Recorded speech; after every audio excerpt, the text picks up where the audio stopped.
Right here, we're going to talk about something that I know many of you struggle with. Confidence.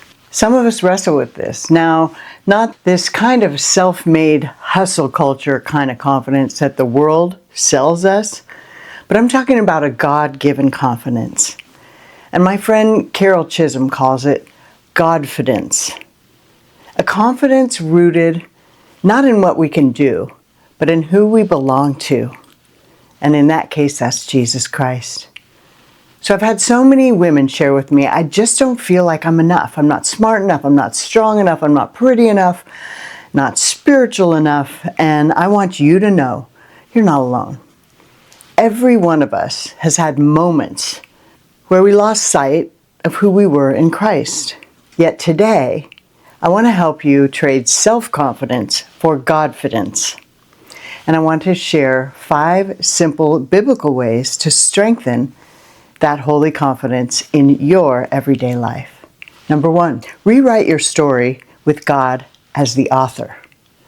Romans 12:2 says, "Be ye transformed by the renewing of your mind." Now, many of us are still living under old labels, words that someone maybe spoke over us years ago, like you're not enough, or you'll never amount to anything, or maybe someone told you weren't worthy. But those are not God's words, right? God says you are fearfully and wonderfully made in Psalm 139. He says in 1 Peter, you are chosen, and I believe you are chosen. There are no accidents that you're here today. You are loved with an everlasting love. So I want you to literally rewrite your story. Take out a notebook right now and start speaking what God says about you. I am loved. I am capable. I'm forgiven. I'm equipped for every good work. And say it out loud even. Don't just think it or even write it, but declare it, because our words have power. And Proverbs 18:21 reminds us that life and death are in the power of the tongue. So speak life, sister. Speak truth until you believe it. And before we get to number 2, remember the recent summit. I had the privilege of interviewing 21 amazing women. And among them was Dr. Caroline Leaf. And we did speak about the science around speaking, mastering your mind. And that was revolutionary for many people who hadn't heard that before. Maybe you have. But think about the gift of mastering your mouth. Because remember, God can read your thoughts. The enemy can't. So if we speak it, the enemy can hear what we're saying. And so can our subconscious. And since 95% of your life is run by your subconscious, let's speak life into it. Let's tell it what we want it to do. You own the best, biggest, most fabulous supercomputer in the entire world. And it's right here. And it listens to what you speak. So let's speak life. Number 2, remember who you are and what God has done for you in the past. Sometimes we forget how far God's already brought us. So I want you to make 3 lists. Your strengths, your achievements, and your God-given goals that you have now. So start with your strengths. What are the gifts that He's placed inside of you? Maybe you're a prayer warrior. Maybe you're a creative. Maybe you love art. Maybe you're nurturing a bold new season. These aren't random personality traits, right? These are actually tools placed in you by a loving Father for kingdom purposes. Next, your achievements. Now, not to boast, but to remember. Think back to the times that God helped you overcome, blessed your efforts, or carried you through something that you didn't think you could survive.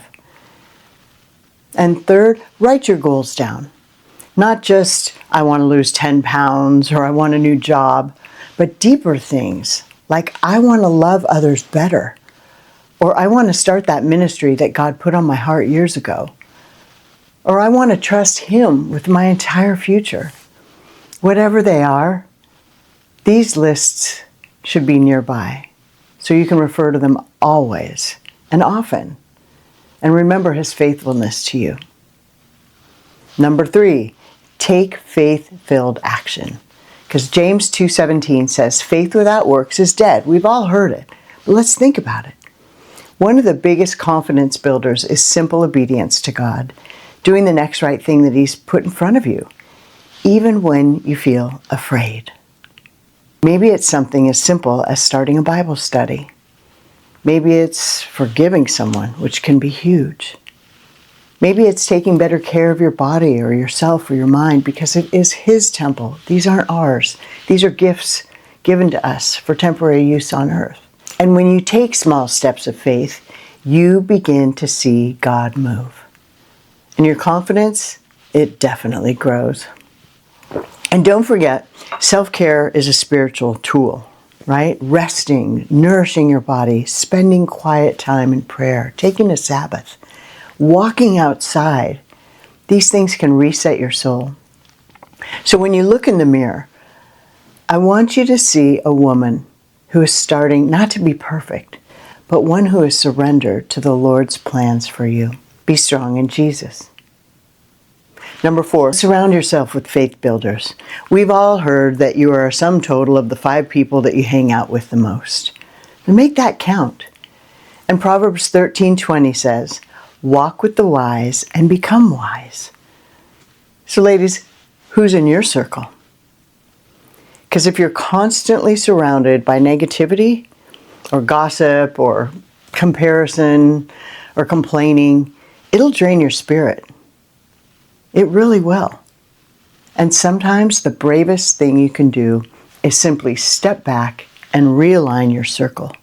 One of my mentors used to say, Britt, you need a new sandbox and new people to play with you in the sandbox because those other people haven't been serving you.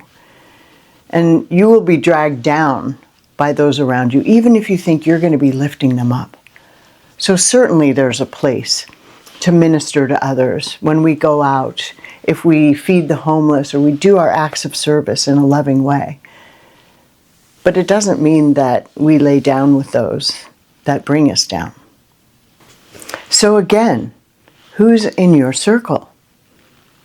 Because you want to surround yourself with success, with people that you can aspire to the way that they act and think and serve in the world. And again, it may take a little act of courage or a big act of courage to change the people you surround yourself with. But he'll reward you for it. Go to Proverbs. He talks about it for many chapters. So be around women who pray, who dream big, who speak truth and live with grace. You know, iron sharpens iron, my friends. It tells us about that in Proverbs. And if you don't have them yet, pray for them. God will bring you the right people. Because community, it's part of his design. Even Jesus didn't walk alone. Number 5, serve others with love. Nothing builds holy confidence like pouring into other people. And Philippians 2:3-4 says, do nothing out of selfish ambition, but in humility consider others better than yourself. And when you bless someone, pray for someone, cook a meal for someone, or encourage someone, sending an encouraging text even, you shift your focus from me to you. And something amazing happens. You feel lighter and stronger because serving others, it reminds you that your life has purpose far beyond your insecurities. And God uses your hands, your smile, your story, all of it to heal and help other people. So sister, Godfidence doesn't come from perfection. God confidence comes from presence, your presence. It's walking daily with the one who made you, redeemed you, and calls you his beloved. So this week, let's get back to basics.